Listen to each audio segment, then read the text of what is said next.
Well, good morning, brother, and welcome to Friday's devotional. One writer says prayer has its manifold colourings. And what he means by that is actually seen in this Psalm 35 that we're studying. As we saw in our last devotional, by the time David gets to verse 9 and 10 of this psalm, his mood is quite upbeat and calm.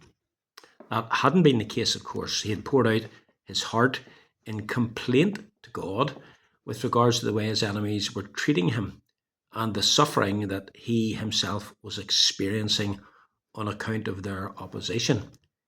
But having sought God's help, having sought God's strength, the desperation, the fear, the frustration that David had experienced had given way to a much more calm, settled, and even upbeat frame of mind, as we see in verses 9 and 10.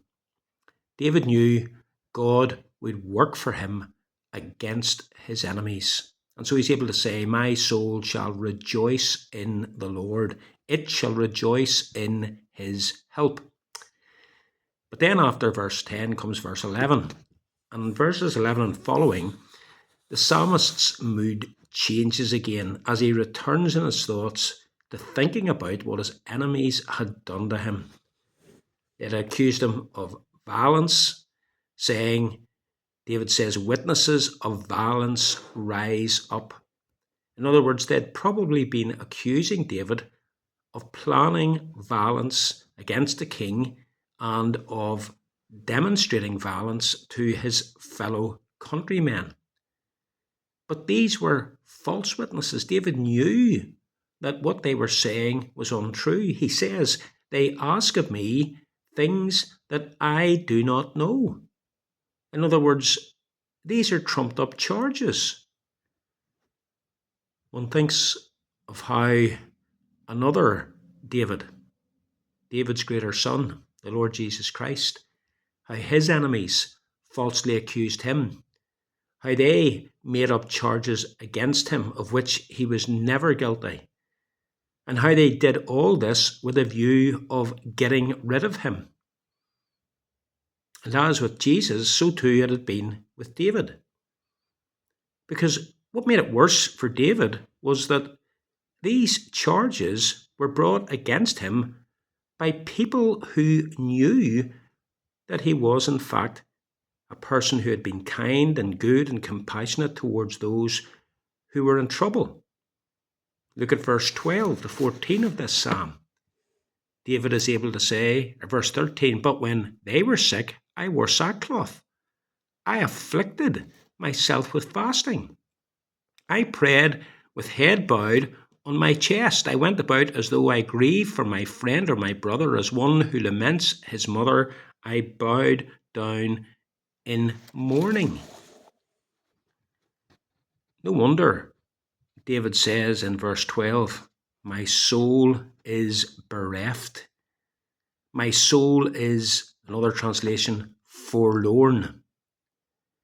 Whereas he had grieved when sickness and hardship and trials had come upon them, whereas he had fasted and prayed for them and was deeply moved about their calamity, even to the extent that it was as though it was happening to a member of his own family, they, nevertheless, have now turned against him.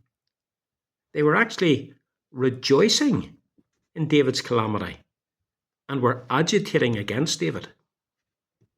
They haven't actually got him in their hands to rip him to shreds, literally. But what they do is they tear his name and his reputation to pieces. Brethren, how fickle is the professed love and loyalty and faithfulness of human beings.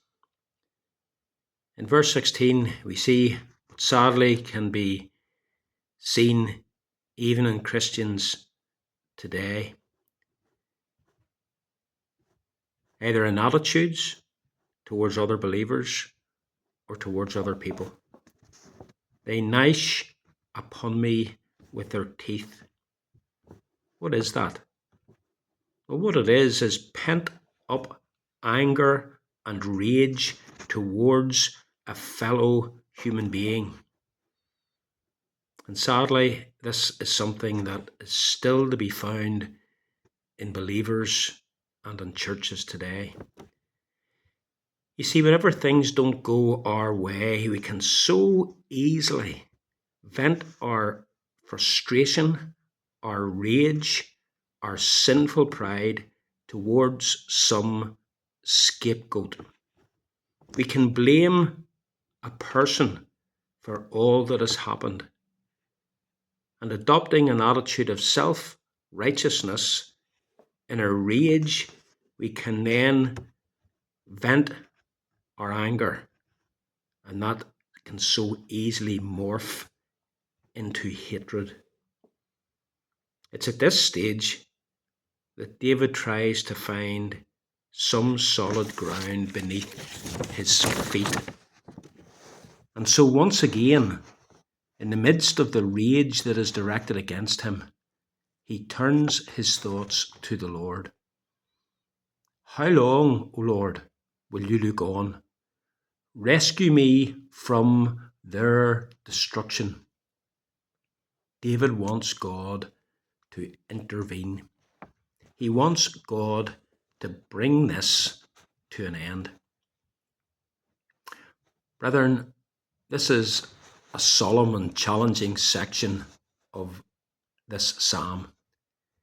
It certainly warns us against setting ourselves against a child of God, as David's enemies had done. It warns us of allowing ourselves to become the persecutors of God's children. We need to guard our speech and we need to guard our conduct so as not to be character assassins. It also reminds us not to be surprised if and when people whom we have formerly helped, people for whom we have passionately prayed, people to whom we have shown compassion and concern, end up turning against us. Sadly, this still happens today, even among Christians. At such times, what do? Well, all we can do is to turn to God and seek His help and seek His redress. May God write the lessons of this section of the psalm upon our hearts. Have a good day.